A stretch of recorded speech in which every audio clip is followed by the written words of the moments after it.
Hello and welcome. I'm Megan. I'm a photographer and watercolor artist with chronic health challenges, POTS, and restraint issues. I haven't been able to use any writing instrument to write with my dominant hand in so long.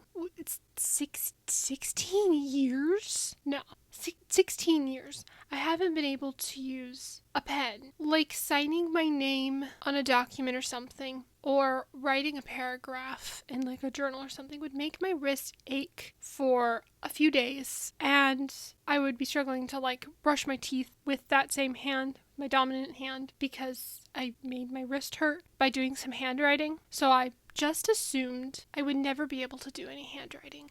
I've adapted to using, device screens and typing to take all of my notes. I just discovered I can use a pen. I should have painted my fingernails. So you can see why I am still so surprised I can even watercolor. I've been watercoloring for the past 4 years now. Mom discovered that I could do that. So I was curled up on the sofa, feeling bad from health challenge stuff, and she's like, here, just put some paint on paper with like a giant 3/4 inch flat brush, and I was able to watercolor, and I loved it so much. And I couldn't put art on paper at all before that. I tried so many different things. The fact that my wrist can do that, and now in this past month, fountain pens, and like, I can do this. Mom was watching a video, came across the fact that fountain pens, so much easier to get the ink that's in the pen onto the page. You don't have to apply pressure to this to get it just flows out of the nib. I'm going to show you inside this. I learned where I can open it and where I can't open it, and I hope I did it right. Let's not get ink everywhere.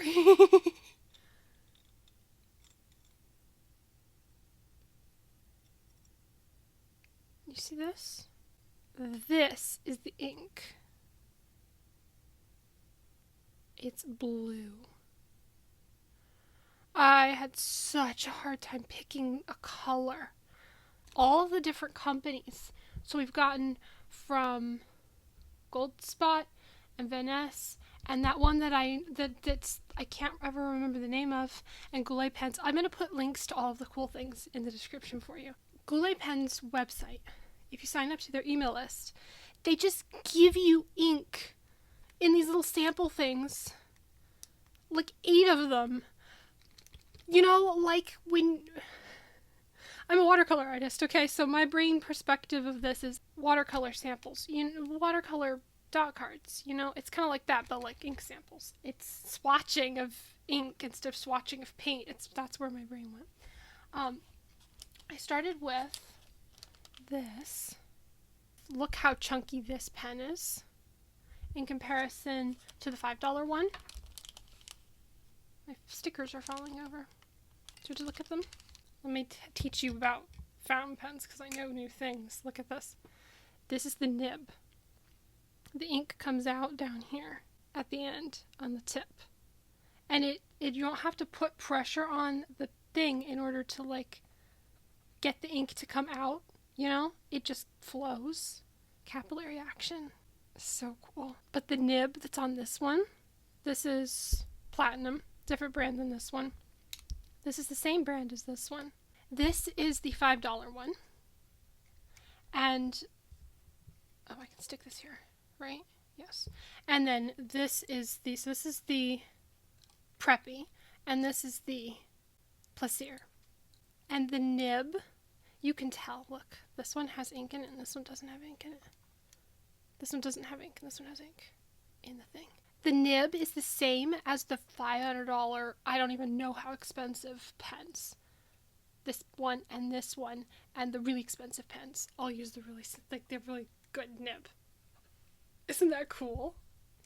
And then you can literally unscrew this part down here at the end, and this whole section comes off, and you can swap them. Like when you're a kid and you switch all the caps on all the markers, but like with fountain pens, you can do that. You can just decide, well, okay, so I can buy a size 5 nib medium in this one, but this one's only available right now. The only thing they have in stock is the 3, which is a smaller nib. So you'd get smaller size. It's like using a smaller brush versus a bigger brush. It's going to have smaller, bigger line, less or more ink that comes out of it. And then you can just switch them. So I wanted bigger nib, so more color is coming out. What is the word? Ink. So more ink is coming out of it, so it's like easier to put the paint on the paper. Put the ink onto the paper. I'm going to show you scribbling with all of them in a minute. But this one is smaller handle, so that's why it's not got ink in it. I'm not going to use that. That was for getting the larger nib. This one is a larger handle size. And then we discovered this one. I'm going to reassemble this, but I wanted to show you what you do is you stick this down in your bottle of ink, because the ink flows out here. And then you twist this to draw the ink up into this thing. And we only filled it a little bit because we're filling from samples. We had to fill it with a giant syringe because it wouldn't fit down inside the sample bottle. Like the nib wouldn't reach all the way to the bottom of the little sample container, and so we used a syringe to fill it. You can just fill from samples. It's like being a watercolor artist that just works from dot cards or something. You know, you just get the little sample bottles and then you keep refilling, and the sample bottles are just like a couple of dollars instead of buying a whole big bottle of ink. This is my bottle of ink. You can get empty bottles of ink for like $1. I'm pretty sure that was Goulet pens. Isn't this beautiful? This is a bottle of ink. The point of this one, look at it, holds like a brain fog. Pen. It holds a pen. Or if you unscrew the, I don't know if I want to unscrew that right now. If you unscrew this, you can set the little sample bottle right here in there and then fill from that, or use a tiny brush to swatch, or use these dip pen things, which is essentially, it looks like this, but like without the insides. And you just dip it in the thing. I'm going to put this back on. Wait, that doesn't go on there. Before I twist that by accident. Because if I twist that, the ink's going to squirt out here. Which would be really bad. But I wanted you to get to see that. It's beautiful. Reassemble the pen. Regular fountain pen, like this, will dry out if you're not using it on a regular basis, which I don't think I'm going to have a problem with. I just inked this yesterday. I've had these for a few weeks. I was able to do a page of handwriting, and my wrist was, you know, a little achy because I don't use those muscles, but it wasn't the same hurting. I don't have to put any pressure on this, and it's a really large handle. Look at the handle size of this. This one twists on, and this one snaps on, so twist that on. Okay. Look at the size handle, and this was the chunky one. This is like regular size fountain pen. Are also special because they've got, it's not called slipstream. What is it called? Slip sleeve. Slip sleeve technology, which means there's a thing up in there that, like, can you see inside there?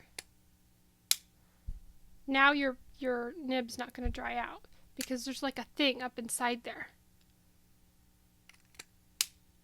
So now the nib's not going to dry out, unlike this one that doesn't have anything special up inside it. So I'm going to write with these. I've got some paper. That's a whole other thing. Like smooth paper versus watercolor paper is like a thing. I didn't film all of the swatching. I was just barely able to function and do the thing, but I want to show you the colors. These are my printer paper. It's actually cardstock. So here's the different platinum inks. You can literally see, this is not like when I talk about watercolor dot cards, I have to name them all. I can write the name in the color. That's new. Like, isn't that cool? And then these are like samples that we got. And then there's like some different blacks and some greens. Look at this. And my first like gut reaction was to, some of them are wettable and some of them are not. They're like, you can write and then you let it dry and then you can like watercolor over it and the water's not going to cause the ink to go somewhere. Versus this one's like obviously wettable, which is really fun. But I have watercolor for that, so I have to remember this is not for watercoloring, this is for handwriting. So handwriting, you probably want quick dry, especially if you have chronic health challenges and you're going to need to like close your book real fast and go take medicines and go off and do the next thing. You don't want to be like waiting a really long time for your ink to dry. This is the Platinum Plaisir with the, I just got ink on my hand. I think this has platinum blue. And then I have to remember, I'm learning how to hold it. There is one that is a pen that has like a smiley face on the nib right here that you can get to like, it's for teaching kids how to hold the thing properly, which is so cool. So you can get that if you're struggling. It's going to be a learning process. Hello!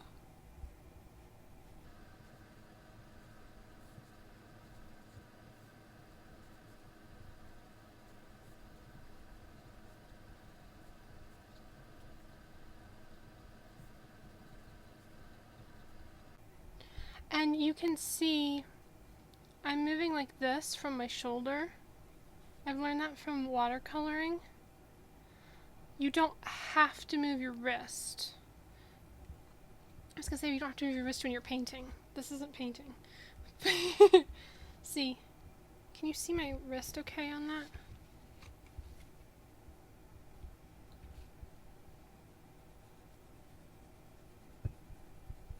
The wrist doesn't have to move. You can move from your shoulder. And if your shoulder's hurting, then you can move from your wrist. Vice versa. You could move from your elbow. You want to like figure out what's going to work for you and your wrist. Okay. I did a lot of sketching of trees when I first got this. I was like, oh, I can sketch trees. Look at that. And then I was having fun wetting the whole thing down. It's not really the point of having a pen. You can do that with watercolor. But you can do that with a pen, which is really cool. And then let's paint. Let's paint with this one. What's the word? What is the word? Write? Draw? Ink? You can't see from like on screen how much pressure I'm having to put on my wrist, but this one is so much less pressure than even that one, and that's much easier to use than a regular pen. I don't have to put any pressure on this, and it's got a good chunky barrel. This one's lighter weight than the one that my mom has that's a heavier barrel. I found the heavier barrel one hard to hold, so this one specifically from this brand, because it's lighter weight, don't have a hard time figuring out how to hold this. Like, you have to write very specifically. You don't want the nib to be like turned, you know? You have to like get it lined up to the paper properly, and I'm not the person to teach you how to do that, but like I think you just learn that through practice, because if you're trying to write with it like this instead of doing anything, then you turn it in your fingers until you get it to the angle that's proper. I found an interesting thing I was doing. So used to painting and then turning the paintbrush in my fingers, painting and then turning the paintbrush in my fingers, that I was doing that with my pen. You know, it's lined up properly, and then I would go to write with it and I'd turn, because I'm used to turning things in my fingers, and so now it's not lined up properly. Like, it's lined up, and then I start to write and I write like that.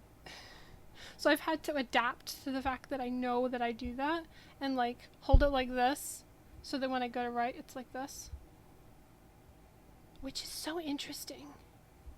But this one, I'm not having as hard of a time getting it lined up, and it's either because I've been testing fountain pens on and off for the past month, or because this one goes down so smoothly and it's a bigger nib. This is a bigger nib even than that one. Like, it says medium on it, but I think it's an 8. There's 2 other notebooks. I just realized I'm drawing water, not words. The artist in me. This one is Midori paper. Isn't that adorable? It's this cute little thing. Ah, I just dropped something. What did I drop? Oh, the case. But the paint sits onto the surface of this one a little more than it does with this. This is more absorbent. Oh my gosh. Ink. But you just get samples of the ink from the places, and then you try them out. You literally do like a squiggle and then count to 5 and then smear it. And like do a squiggle and then count to 10 and then smear it with your finger and get like ink all over your fingers. And like that's how you test to see like how that's gonna perform. And you can test it on different papers, and like it's like swatching watercolor but like on all of your different papers, so you know how it's gonna function on the different paper. The different papers do different things, like of course they do, but like yeah, I don't know. There are also inks that are more smooth than others, that go down more smoothly, so that's why I really liked the where's the Roshizuku Midnight one, was the one that I put in my dark blue pen, or the lighter blue pen, because this one was like the smoothest one as I was swatching all of these out. Yeah, and I liked the color. So smooth is also a thing. This opens here, you just push this down and then like this pops open and you can move pages around, and then look how easy that closes. You know how hard 3-ring binders are normally to get open and closed, and that didn't take any wrist action whatsoever. That was nothing. That's so easy to get open and closed. I could do it like 15 times in a second. I'm not that fast. But you know what I mean. Anyway, so that's really cool. And so I stuck a sticker on the first page because that's going to be my front cover, and then these pages can all be changed out. So the notebook itself is evergreen, but the pages are going to be switched around. And so now I have a front cover instead of sticking it on the front cover, because stickers tend to get worn off of things. And then I have 2 of these. One is upstairs and one is here, so I don't have to carry it up and down the stairs like when I go to my room and then when I'm in the living room, because physically doing the stairs is really hard. So I have 2, and then I can write in either one wherever I happen to be, and then just take pages and move them around. I figured out what I wanted to show you. Look at this. Stickers! I got stickers from the different places. Teacups are never in the way. Hello, I just wanted to add a section to the end of the video to say I've learned a couple of things since making this video. I have discovered that you shouldn't use iron gall inks or pigment inks. You can, but the process is put it in the pen, write with it, clean it out. I don't have the energy for that. I have health challenges. I am not going to ink up the pen, write with it for the day, and then clean it out at the end of the day. Iron gall inks are bad. They're going to decay the insides of your pen over time. And the sketch ink from Thea is still stuck in my pen, and I don't know how to get it out. Fortunately, it's stuck in the little section that's got the nib in it that's from Platinum. It's the little preppy one. So ultimately, it would be another $5 to replace that. So that's a good learning experience. It wasn't too expensive of a learning experience. Instead of using the Alt Gold Grin, I'm using Robert Oster Jade right here, so you can see the 2 greens. It's down here. Instead of this one, Wizard's Pencil, which looks a little greenish on this paper, but that's just the little sample that I got. Little samples tend to be off a little bit in color, at least in my experience of like 10 samples. It looks like a pencil. It's the coolest thing you have ever seen. I gotta show you, because I can't use a pencil. Pencils are so much smaller than this, handle size wise and like pressure wise to get onto the paper. By the way, I got a cute notebook. I stuck a sticker on it. This is Midori paper, And you can see this is what I have inked. I made like a chart in the beginning and the end of my book. And I've actually almost used the book up. So like now what am I going to do? I don't even know. But anyway, this is the Wanderings paper that came with the little book. And it's letting me watercolor on it. You can see. I wrote the names and then watercolored over it. Oh, and I did trees. And I wrote my name a bunch of times. Look at this. It looks like pencil. Doesn't that look like pencil? And then you can like smudge it down with water. And like, it looks like pencil. It looks like I sketched with a pencil. So I thought that was really cool. And that's the one I'm using instead of the Thea. The only other thing that I've learned since then is you don't actually have to totally screw this in or screw in this part because then you can end up cracking the handle, especially on these Jinhao pens.